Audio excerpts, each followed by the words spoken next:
Hi, friends. Welcome to the Creative Impact Podcast. I'm your host, Rachel Caldwell, and I'm so happy you're here.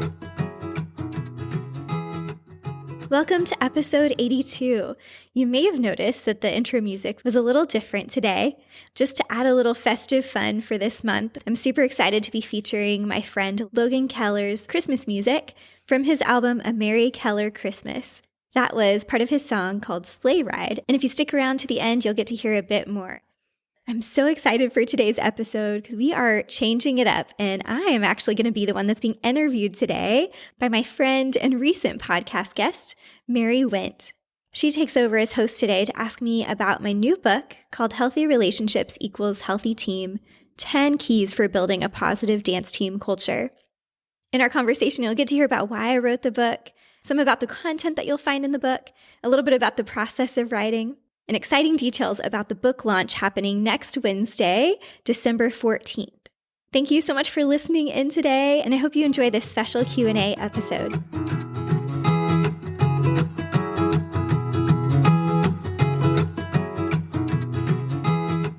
Today is a very special and different kind of day. We're clapping over here because I have Mary Wendt back with me again. Welcome back to the show, Mary. Well, thanks so much for having me, Rachel. I'm so excited about what is about to happen, and I'm so excited for you. Thank you. I am super excited as well. And for our audience that's listening, we are going to be sort of flipping the script a little bit today, and Mary is going to be taking the interviewer role, I suppose, and she's going to be interviewing me about my new book that's coming out next week on December 14th, which is really exciting, called Healthy Relationships Equals Healthy Team, 10 Keys for Building Positive Dance Team Culture. So that's the book that is soon to launch. And so Mary so graciously is willing to interview me today and just be able to share some value with all of you guys that are listening, hopefully, and let you know a little bit more about the book and what it's all about. So I'm going to go ahead and give the proverbial microphone over to Mary. Great. Thank you, Rachel. First of all, this is an amazing book. I'm serious. I just finished reading it today and I loved it. Oh, thank you. It's a practical book. It's not something that you don't walk away and feel like I have all these notes and things. So thank you so much for writing this book. It's amazing. Yes, thank you. I really appreciate it. It's super fun that it can be practical and tangible. Yeah, it is. Well, I'm going to start off with some backstory questions. And to me, these are the why of the book. Everyone's going to want to know why.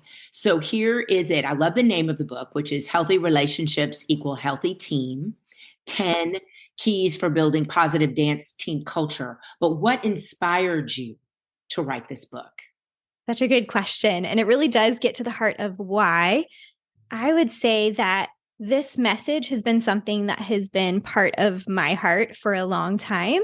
So even back when I first started teaching, when I was in high school, I was teaching at an after-school program and loved working with the students. And then in college, I was a resident assistant. So I was kind of mentoring girls on my hall and being sort of that sister figure in a way, or like big sister maybe. And then after that, moving into teaching dance in studio settings and then eventually in public school setting and directing, I think my heart has always been for that mentorship side of things and helping students grow as people, not just in whatever the subject is that we're working on or dance, that they're growing as humans and that they're building these really important skills for life. And so with that being said, whenever I was directing at Dulles High School, I started what I called team time with the students. And so we would every so often take, one day of practice or just like part of our class time to talk about different topics. And so that always ended up being one of my favorite things that we did.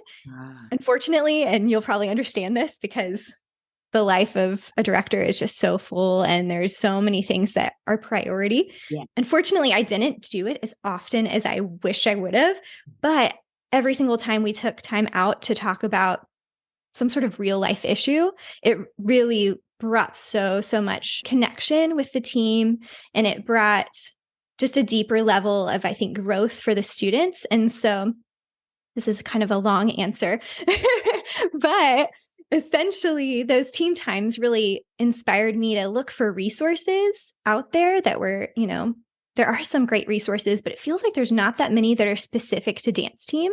Mhm. And so whenever I stepped away from full-time directing, I thought, how cool would it be if I could help provide a resource for other directors, for students that would kind of be ready-made for them to help dive into these different real life issues, real life topics, specifically in this book about relationships. And I feel like it all boils down to relationships, honestly, in the end. So, if we can build those strong relationships, the team is just going to continue to flourish and grow because of that. So that's some of the backstory of what got me to this point.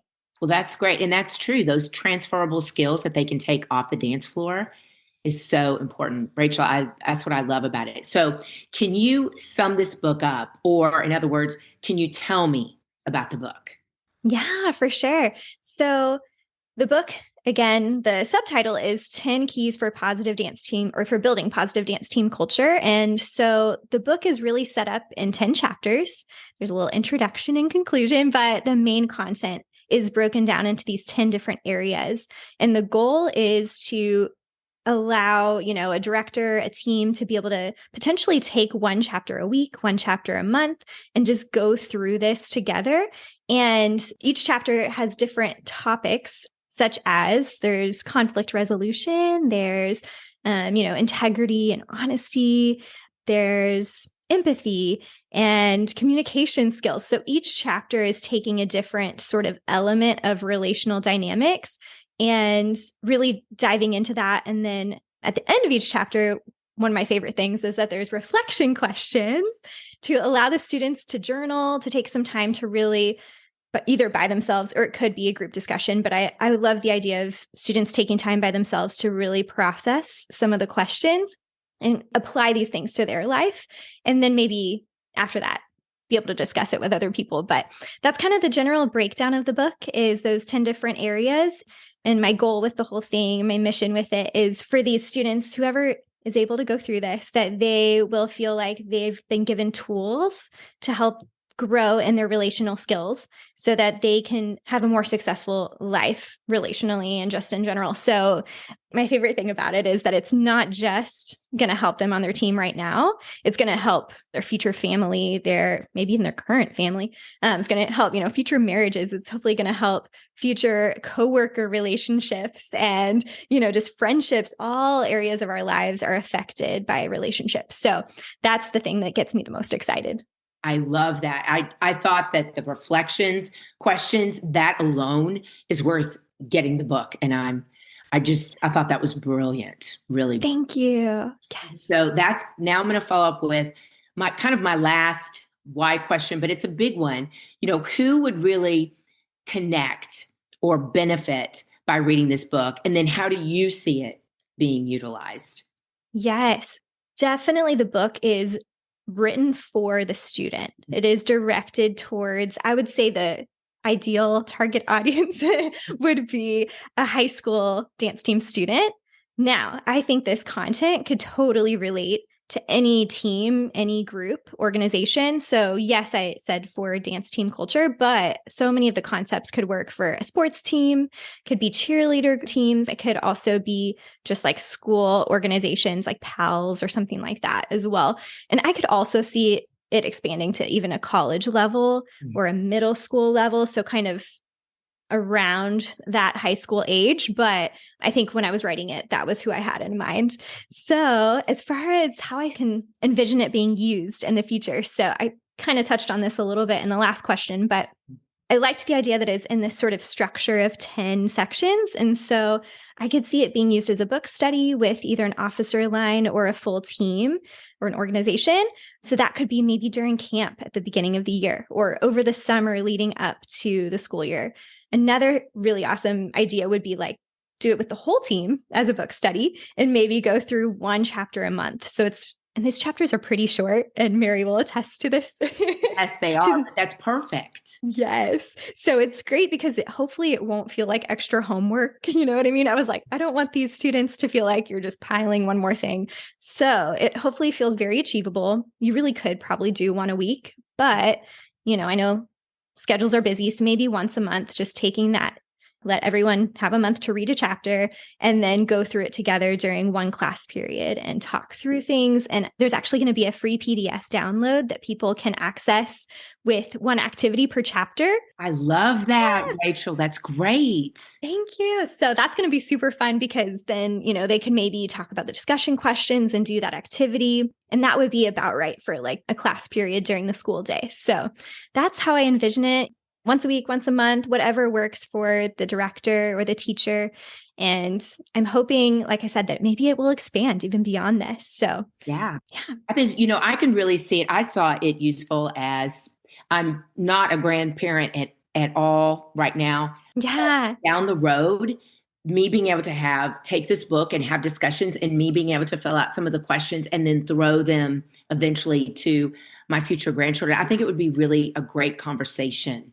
So I'm going to encourage other listeners I truly mean this, pick it up, maybe give a section to parents and have them have that conversation with their kids, because sometimes that becomes an issue, that conversation. So I love that they're short, so it's manageable. Right. That was really brilliant on your part. Oh, thank you. I love that idea of this being a really great tool for parents as well. I think you're so right. It's a good sort of outside voice to start some of those conversations of common things that your student is going to come across being part of a team. So I love that. Thank you for that idea. That's perfect. Yeah. Well, that leads me to my next set of questions, which is the what, or the content of the book. So I'm going to start off with, what factors do you believe help build that healthy team? Yes. So it was interesting as I was thinking through, okay, what am I going to include? Because there's so many things out there in the world that we could talk about as far as creating a healthy team culture and a healthy relational dynamic. I think the first thing that came to mind for me was trust, and building trust amongst, the leaders and the students, as in like the directors and the students, also the student leaders and their team, trust amongst teammates themselves. And so there's just so much, I think. There's a quote in the book. I don't have it directly, but I'll just try to do it from memory. Mm-hmm. But something about, trust is like an invisible glue that holds teams together. And I think that's so true, because if there's trust, then, people are willing to put in that effort. They're willing to maybe have the hard conversations that if there's a lack of trust there's going to be kind of this suspicion and people getting disconnected from each other and maybe starting to form cliques and, separation. So that's a huge one, I think, as far as a positive team culture, healthy team culture. Some other ones are probably the idea of empathy. That's another big one that I hit on a lot in the book. I feel like I talk about it a lot in the book, even though there's technically one chapter about it. But definitely empathy, the idea of putting ourselves in someone else's shoes and being able to think about, okay, what would this feel like from their perspective? And I think if teams can develop that empathy in their members, then it's just going to be such a better environment. And there's going to be that sense of belonging and family, I think, that we're all hoping and looking for. I'm trying to think any other key things. I think having fun together, working hard together and having fun together. So having kind of a clear set of, here's our goals for today, here's what we're striving towards, and then also taking time to let down a little bit here and there and like just play a game or do these reflection questions or something that's a little bit different than whatever the day-to-day kind of activities are. I love all of that. That's so true. That empathy, and it goes with the golden rule, and that's something that consistently needs to be hit on. And so I have to say that you have so many wonderful analogies that really resonated. And I'm going to list some of them. And then I know you can't talk about each of them, but as I'm saying them, would you mind just selecting one and expanding on it? So these analogies are stories. And I think this is just the perfect way to have an illustration. There was a tire dragging kind of exercise. There was the dirty dishes, the backpack, liquid leadership, brilliant. Walls versus fences, I'm stealing that. And glitter. And so which one of those do you mind is your favorite? If you had to name a favorite. Yes. Okay. Is it okay if I pick two? Yes, yes, of course. Okay. Because I'm like, there's two that stand out to me. The first one is the dirty dishes. Mm. And this just kind of came to me because I can tend to procrastinate on things sometimes. And so there's been times where I just, put the dishes in the sink, the dirty dishes, and I'm like, oh, I'll get to it later. But, and this is especially true if anyone has ever made a smoothie and you're wanting to wash the blender, right? If you just let it sit there dirty in the sink, it gets all just kind of stuck on and it's so much harder to wash, right? When you come back to it later in the day or the next day. But if you wash it right away, it's like so simple, comes off easily, right? So this is an analogy that I use for the idea of when there's conflict. So if there's conflict between, a couple of the team members, if you ignore it and you just kind of hope it's going to go away or like, oh, I'll get to it later. And maybe you start talking to other people about it, but you don't really hit it head on and deal with it with that person, then it's kind of like it's getting caked on, right? And it just gets harder and harder to deal with. And so rather than wait and procrastinate, that it's better to address issues as soon as they come up, right? So wash those dishes as soon as you're done with them. So smart, Rachel, and such a great tool. I mean, any age, elementary school would understand that. I thought that was a brilliant example. Thank you. And then the second one that is just sticks with me, which was not an intentional pun, but is the glitter analogy. That one's my favorite. I'm not going to lie. My favorite. Yes, I love it. So I think it will really resonate, especially with dance team directors, because, I talk about there's always this like no glitter policy at dance competitions, because we all know that dance competitions generally are held in schools. And so, you're getting ready in classrooms. Most of them have carpet. And so what happens is these costumes that are just covered in glitter end up sort of shedding, and there's glitter all over the floor, or even the spray glitter stuff that people use. So what happens is the glitter gets in the carpet. And as we know, if anyone's tried to get glitter out of carpet, it's pretty much impossible. You might get some of it up, but there's going to be some sparkle left in that floor for a long time. So what that analogy is in the book is the idea that our words stick like glitter. So as much as we want to deny it, maybe whether it's for good or for bad, our words are going to stick with people. So just encouraging students to really, and all of us, honestly, to really think about what are the words that we're speaking, and is it going to leave a positive impression that lasts, or is it going to be something that is going to negatively impact that person's, mindset or the way they view themselves for the rest of their lives, right? So, or that they'd have to work through. So I think that's just a good analogy and a picture to keep in our minds when we're talking to people, especially, our coworkers, our teammates. What kind of glitter do we want to be left with them? So yeah, that is so powerful. It reminds me of parables, because they have the power to be remembered, but then they deepen and have many layers the older that you get.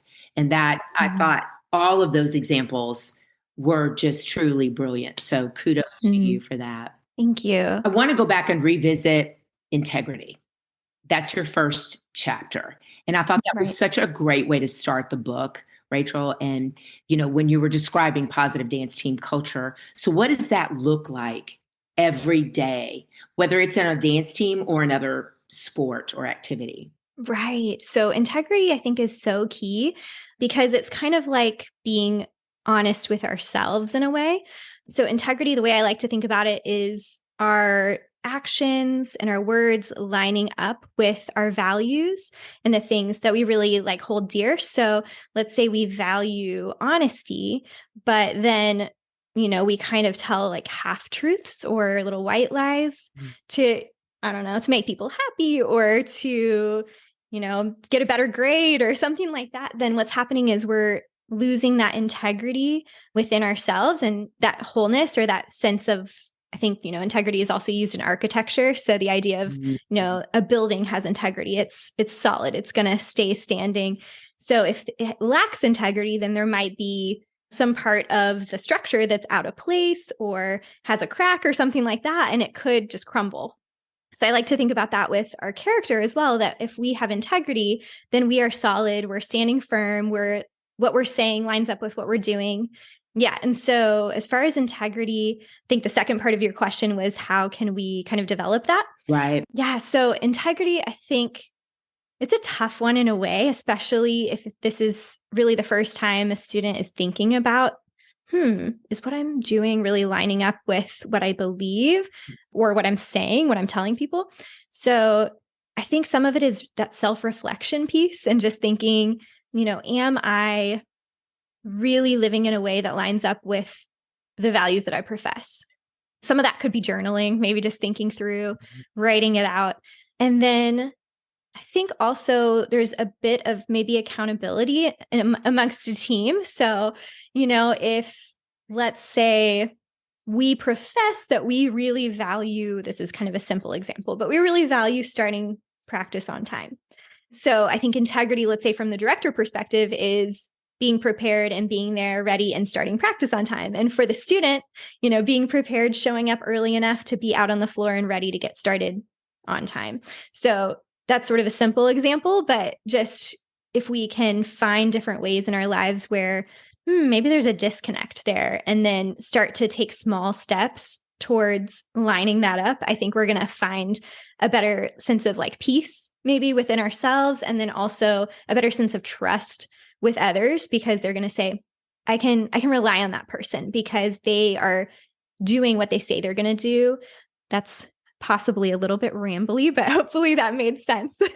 No, it does make sense. And that's what I loved about the reflection pieces. You gave some examples like that sometimes I feel like integrity people are a little afraid of it because it just seems so big.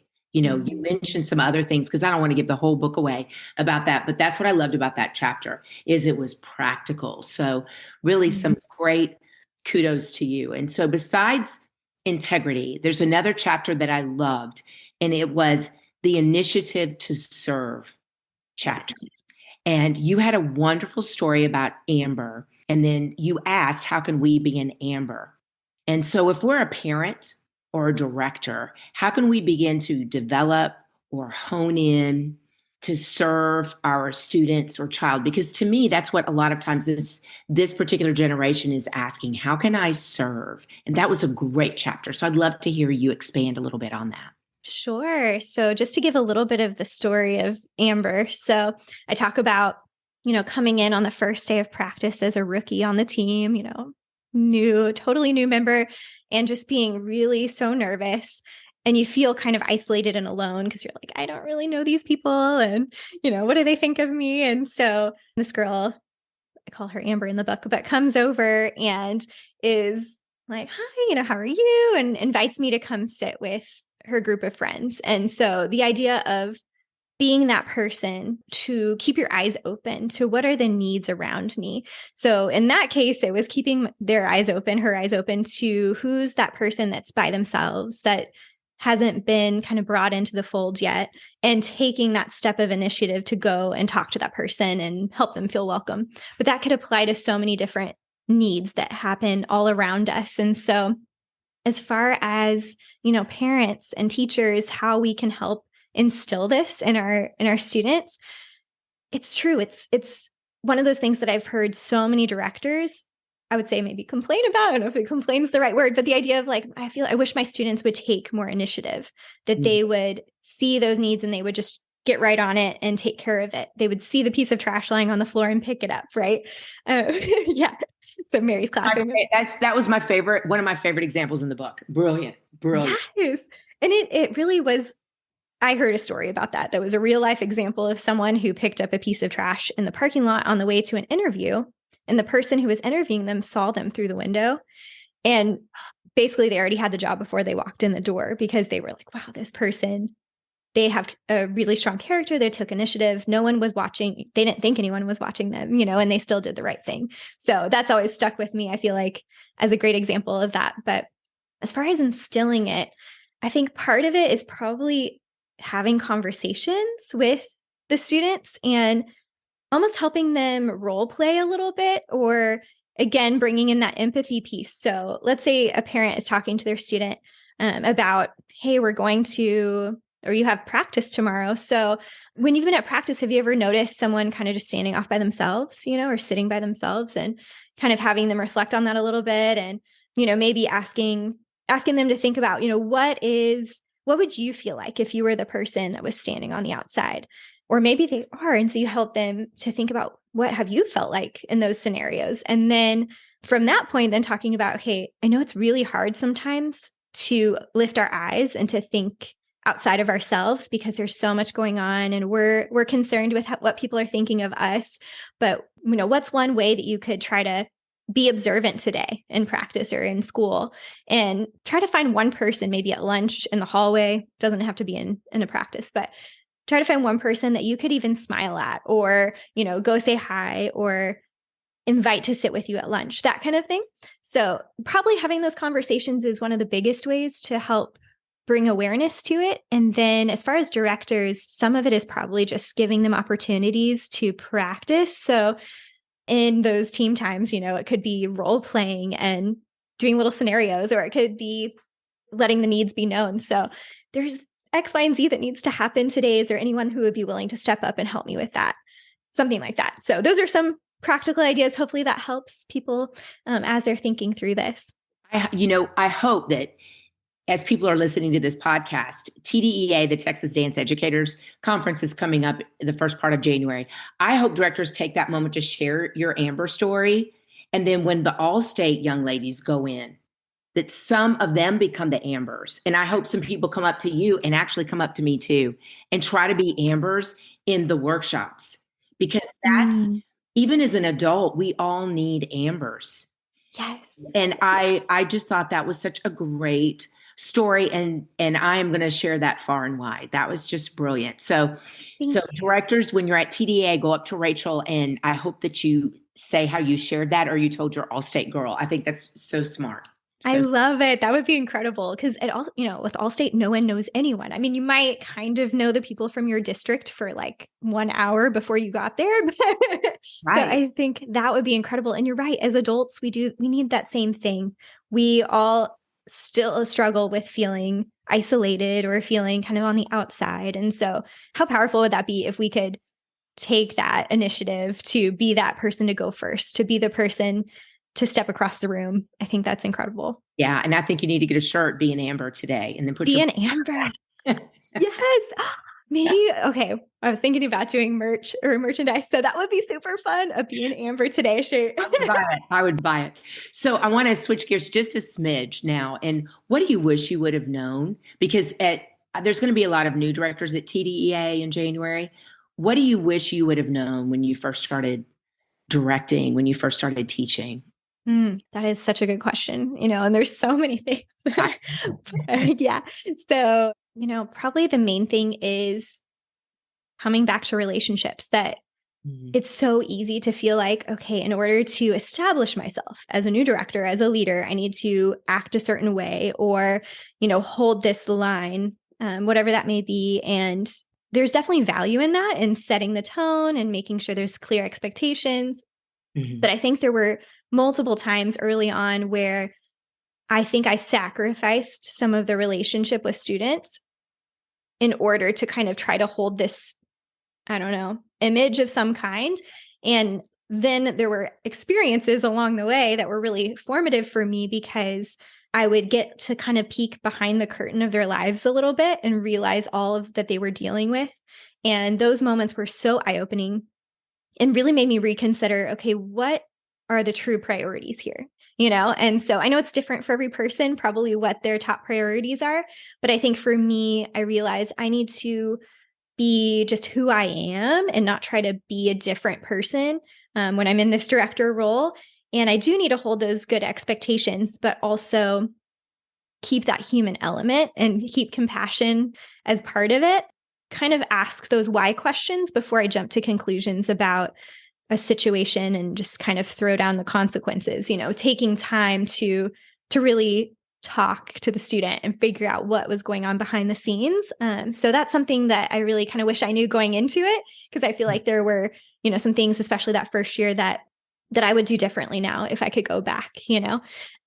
The same. I think that's something that we all do. We're so focused on the work. And then as we move through the journey of life, we understand that that's important, but somebody else's why is important. I think, and you address that in the book, but I think that's such great advice to pause. And I hope somebody that's a new director is listening to that and feels good about themselves and dives headfirst into that Yes. with that. I want to switch now to process questions, and then we'll conclude with two more fun sections. But process to me is kind of the how of the book. All of us are going to want to know, what was the process of writing this book like? Yeah. So what's so interesting was I didn't initially think this was going to be a book. Really? Yeah. So initially I had in my mind, the idea of I'd love to go in and do workshops with teams and to be able to go work in person, which I still am excited to do and looking forward to. But this summer, I went to a conference with my mom just as her guest, which is fun. I love conferences and I love learning. So I'm like, sure, Mom, I'll go with you to this conference. And she's a lawyer. And so she goes to, a few different professional development kind of conferences throughout the year. And this one was a little bit different. It was actually a writer's conference.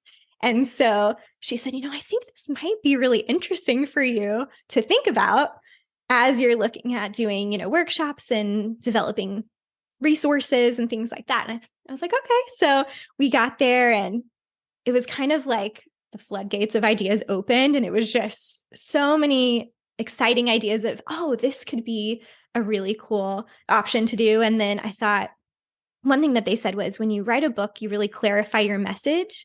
And so I thought, that's really true. If I could put out there the things that I really value around this sort of positive team culture and building healthy relationships, then it's just going to make it stronger to be able to go in and work with groups. The other thing was the idea that a book can reach so much further than me as one person. So, maybe I can go work with multiple teams during the year, but how cool would it be if all these different directors could utilize this as a resource and go through it with their teams, or even take some of the concepts and use it with their team, that it's going to have a greater ripple effect and ability to impact lives than just me by myself. So it got me really excited about it. That was kind of the very beginning of the process in July, actually. And then I just sort of slowly started putting the work in to get things written down. And interestingly, it kind of started as like an outline. Like I just kind of wrote out what would be the different topics that I would want to talk about. And then as I was writing, I was just kind of jumping around to wherever I was inspired. So the nice thing about it being kind of 10 separate topics is I could focus in on, well, today I really feel interested in talking about, valuing others on your team. So I'm going to hop over there and write a few paragraphs or whatever. And so I kind of did that for a little while. And then I started to realize, I would really love to have this in time for TDEA so that we can share this with directors. And so that gave me a really good deadline, which I thrive on deadlines. And so then I kind of worked backwards and I figured out I need to get this book done like in the next 2 weeks. So I just set aside blocks of time and I ended up kind of making the coffee shop down the street, or a couple blocks away, my office away from home. So I would just go to the coffee shop and that was my writing time. I would just put in headphones, listen to my favorite playlist and just type away. And it was great because I think I feed off of the energy of the people there. So, people are working all around me and talking and doing their thing. And so it just was a fun way to, okay, if I'm here at the coffee shop, that's what I'm working on.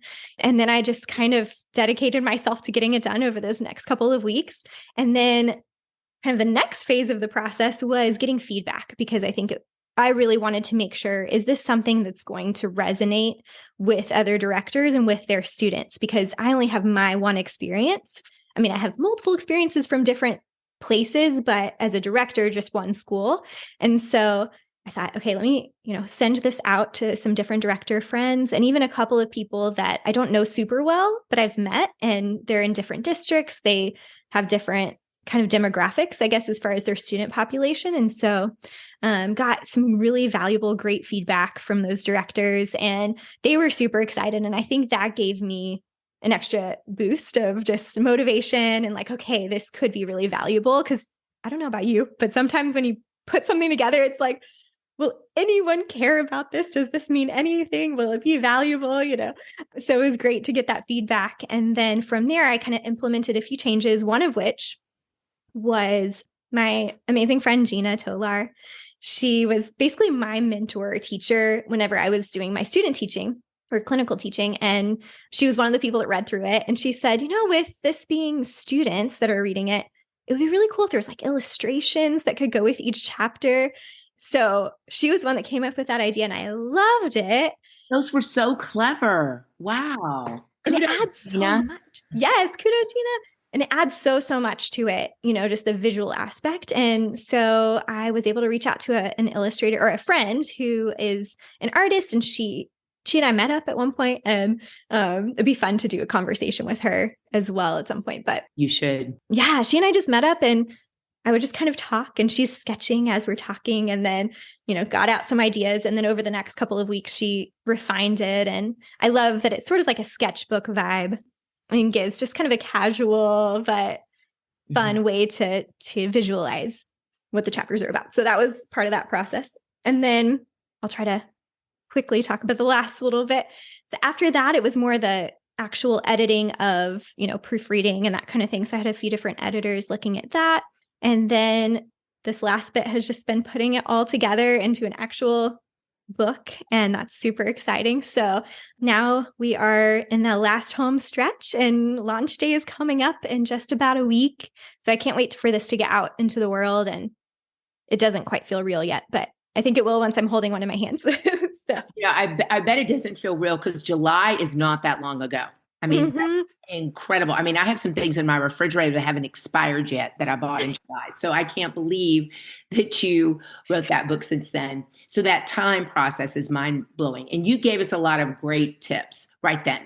And if we were to go through something like this, but what is the most valuable piece of advice that you've been given during this process? Yes. Besides the illustrations, which is brilliant. Yes, I loved that tip. And so I think the biggest piece of advice was just to get whatever was in my head, just get it out on paper or on my computer.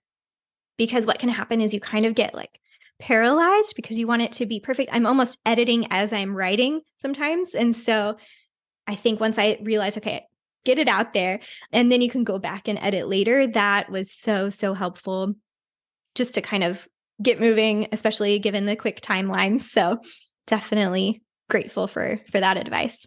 I think that's great because so many of us have like that negative self-talk that it's hard for us to even begin. And we do that with choreography. Our students for sure do it. We see it. But I think that's a great piece of advice. And then I really want to know, how has your book changed since that first draft? How has it been different? The one that I read today and the one that you started on? Right. So I would say the biggest way it's changed was probably early on.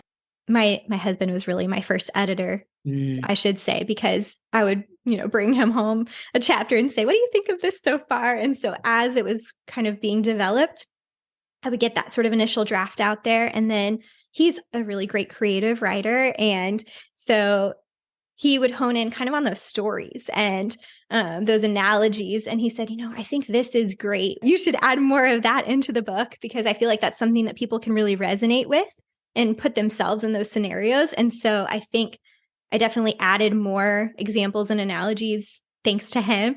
And then I think the other biggest thing was probably the illustrations. Just I had not had that in my head at all. And so that was such a fun addition into the book. And I love that it was in black and white and they weren't colored in or anything like that, because that's kind of how you feel. And that's, you're always working on all of these 10 elements, these 10 characteristics to work on. So I thought that was super, super smart. Thank you. And then now I want to go to some wrap-up questions for you. So I can't believe it, but your book is launching next week. I mean, it's just crazy. So what is your vision for this book as it launches into the world next week? Yes. So my vision first is that it would just be, something that, like we talked about, that directors could use as a resource that they can check out the ebook online or order copies for their team, that kind of thing. But I think broader than that. I think my vision for it is that then I can take this message also out into the world, into workshops and speaking. So I think my hope would be to be able to go in and work with teams maybe on one specific area or more than one, depending on what the team needs at the time. If a director says, hey, we're really struggling with conflict on our team right now, maybe you could come do something on conflict resolution. So doing specific workshops on those topics, and then potentially even being able to speak beyond that to, professional development type situations. So, coming in and doing some teacher trainings and things like that would be so much fun. I would really love to get to work with whoever is listening out there if you want. But I think that's my hope, is that this would just kind of be like the first step into getting to work with people in person. And then hopefully also that, may expand to other groups, other teams, and that the book can kind of reach all sorts of different people. That would be amazing. Yeah, it really would. I think it's going to be a ripple effect, because I think people are going to read it, realize the practicality of it. They're going to want you in for other state organization and conferences. They're going to want to expand on it. And you'll learn as you go and you teach, you'll automatically have things you can add for your next book. No pressure. But thank you. Yeah. Really excited to see where you're going to be in a year, especially since you just started writing in July. That's crazy to me. Thank you. That would be super fun I'm sure there will be so much more that as I'm getting out there and working with teams, so many more great examples and stories, and just realizing like, oh, here's some other topics that would be really good to focus on. So I agree. That would be so much fun. Yeah, I think your cup is really going to fill. So now I have to find out, where can people find the book? Because that's going to be what they're going to automatically ask you after this podcast. Where can people find this book? So it is going to be available on Amazon on December 14th is when it'll officially go live, I suppose, or launch. So there'll be paperback that you can order, or the ebook version as well. So I will definitely share information on that day on social media, so you can check it out. Well, I guess everyone that's listening to this knows Creative Impact Podcast. So yeah, check it out at Creative Impact Podcast. And that'll be where you can find it, is on Amazon. And then also you can check out my new website that by that day will be live. It's in process right now. But my new website, which is just my full name, including my middle name. So it's rachelleecaldwell.com. And Rachel is just E-L. And then Lee is spelled Leigh. So rachelleecaldwell.com. You can find it there. Great. What all is going to be on that? I just have to ask, like, if I went to it with that PDF you referred to earlier, will that be there, or that type of thing? Yes, for sure. So that'll be kind of the one-stop shop for everything. So it'll have access to where you can get the book, also the free PDF download. There'll probably be more free resources coming soon, but the first one will be that activity PDF. And then also you'll find, more information about speaking and workshops, and then a link to the podcast as well. So it's kind of a great go-to spot for anything that you might be looking for. Yeah, I think that's great. And I bet as you go and you speak, you're going to have more exercise on words or like glitter and things like that. And that, I think that's so smart. So I do have this question. I think so many people, after they hear this podcast, are going to really be energized. And not only are they going to want to buy it, but I think they're going to want to get involved. Yeah. Rachel, so how can people get involved on your launch day, which, as you said, was December 14th? What can I do? What can the listeners do to really spread the news of this book? That would be so incredible. First of all, thank you for even thinking of that, because that would be so amazing to have people join with me and be kind of part of my launch team, so to speak. So if you, first off, want to just purchase the ebook version, it's going to be only 99 cents on launch day, and it'll go up after that. But for launch day, you're kidding? 99 cents? 99 cents. That's less than the dollar store, which is $1.25. That is so true. Wow. That's crazy. Yeah. So it's going to be just kind of a launch day deal, because I would love for people to be able to check it out and see if it's something that would benefit them. So 99 cents on launch day, if you would be willing to purchase one, that would be incredible. And then also just sharing on social media would be amazing, or text your friends, send an email. It doesn't have to be social media, but, just sharing by word of mouth is probably the best way for people to hear about it. And I think if you see value in it and you share it with your friends, then they're going to trust it more, I think, than just, seeing a post on Instagram or something like that. So that would be incredible. So just Yeah. getting the word out, sharing, a few texts with friends, and let me know if there's anything that I can do to help serve and bring different resources to you guys as well. So feel free to reach out to me and send like an email or a message on Instagram, and I can try to work on getting some more resources out as well. Right. And we can also go to your website, which I think will be great. And I'm thinking there's going to be a contact Rachel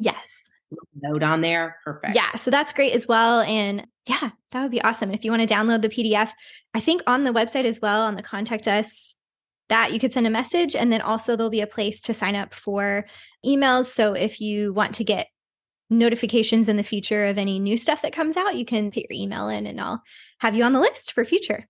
That sounds great. I really love that idea. And, I'm going to sum it up by saying how wonderful this book is again. And just, I'm so proud of and for you. And this is such a needed tool and it's so practical. I was expecting something good. I'm not lying, but I really was impressed and I thought it was really great, Rachel. Wow. And it has been an honor to chat with you today and to talk about your joy, your new thing coming up and your new adventure. Thank you so much. I'm like just over here smiling so big and like heart hands. People that know me know I make like the little heart hands.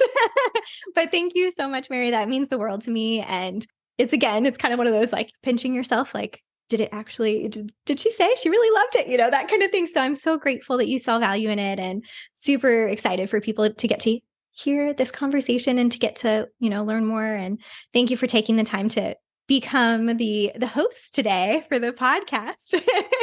It was my honor.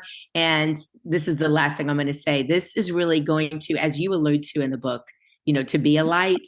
I think this is going to be a light that's going to shine in our industry. So thank you for creating it and writing it. Thank you so much. It means the world.